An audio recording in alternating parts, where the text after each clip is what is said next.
Okay, T4A, station setup, microphone, speaker, headphones, filters, power source, connecting to a computer, and RF grounding. Which of the following is true concerning the microphone connectors on amateur transceivers? Some of the connectors include push-to-talk and voltages for powering the microphone. Typically, the connectors are 4, 6, or 8 contacts on the microphone connectors, depending on what the needs are of that particular radio. They include power to maybe light the keypad on the microphone if it has touch-tone buttons on it. Some microphones require power to operate the microphone, and then there's also the push-to-talk connection, as well as the voice connection coming in. What could be used in place of a regular speaker to help you copy signals in a noisy area? A set of headphones can be very handy in a noisy area, and this is especially good for emergency operation, where you may be operating in an emergency operations center or in the middle of a bunch of chaos. Is that a request for a question? Thump, thump, thump? No? Okay, we'll move on.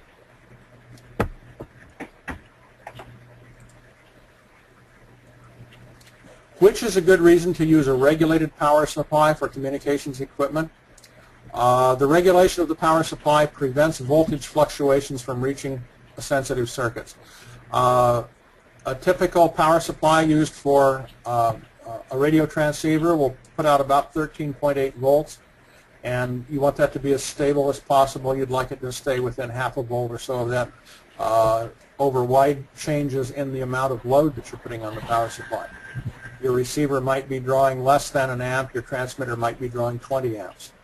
And so the regulation keeps that voltage very, very close to constant with that wide change in the amount of load you're putting on the power supply. Where must a filter be installed to reduce harmonic emissions? First of all, let's talk about what harmonic emissions are. Let's say your transceiver is transmitting on 7 megahertz. Well, there are things that happen inside a transmitter that cause harmonics to be generated. And the harmonics of 7 megahertz, your second harmonic would be twice 7 megahertz, or 14 megahertz. The third harmonic would be at 21, the fourth harmonic at 28, and so on. And you don't want to transmit your harmonics. You want to suppress them. And one way to do this is to put a filter in the line between the transmitter and the antenna to suppress those harmonics. So where should it go? It goes between the transceiver or the transmitter and the antenna. What type of filter should be connected to a TV receiver as the first step in trying to prevent RF overload from a nearby 2-meter transmitter? A band reject filter for the 2-meter band. So it would, in the TV antenna line, you would install a filter that was designed to reject signals in the 2-meter range.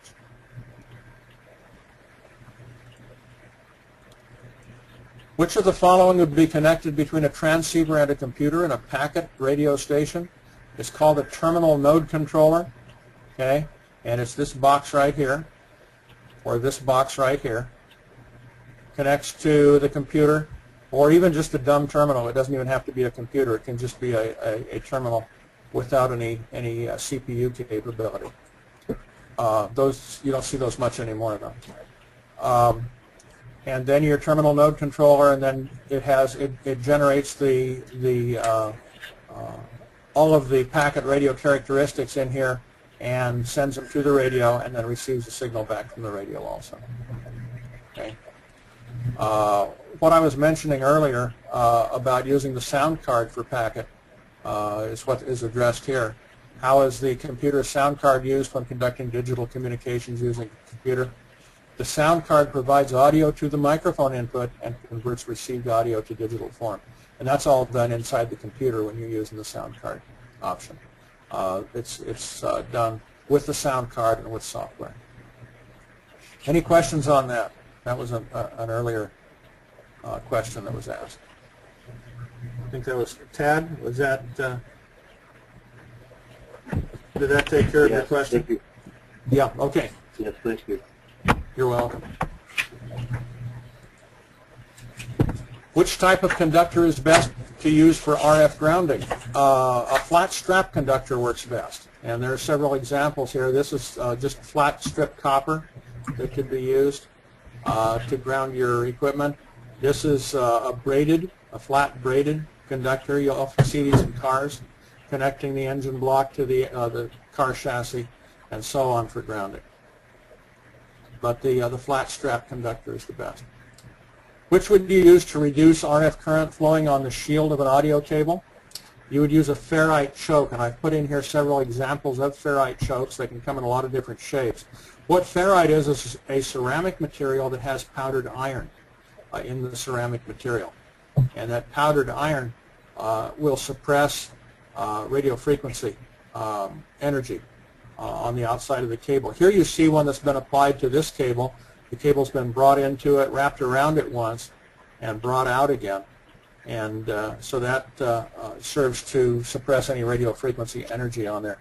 On your various computer cables, those plastic lumps on your cable near the connector ends of them are ferrite chokes that have been put in your computer cables for the same purpose, to reduce the amount of RF current flowing on the shield.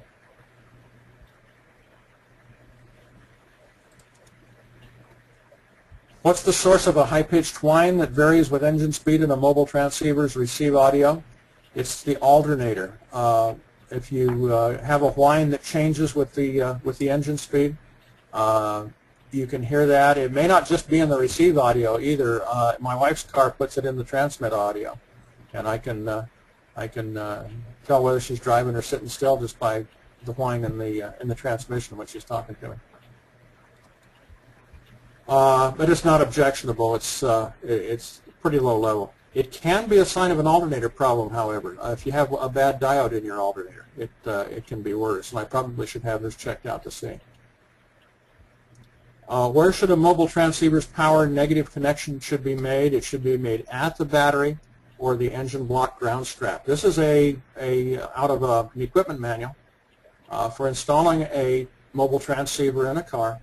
And you connect the black, the negative side, the ground side here, either directly to the battery or to the chassis, the engine block ground near the negative connection to the battery. The positive side you connect either directly or very close to the positive pole. You don't want to run it through any small diameter wiring at all. You want to maintain the maximum amount of voltage to your transceiver.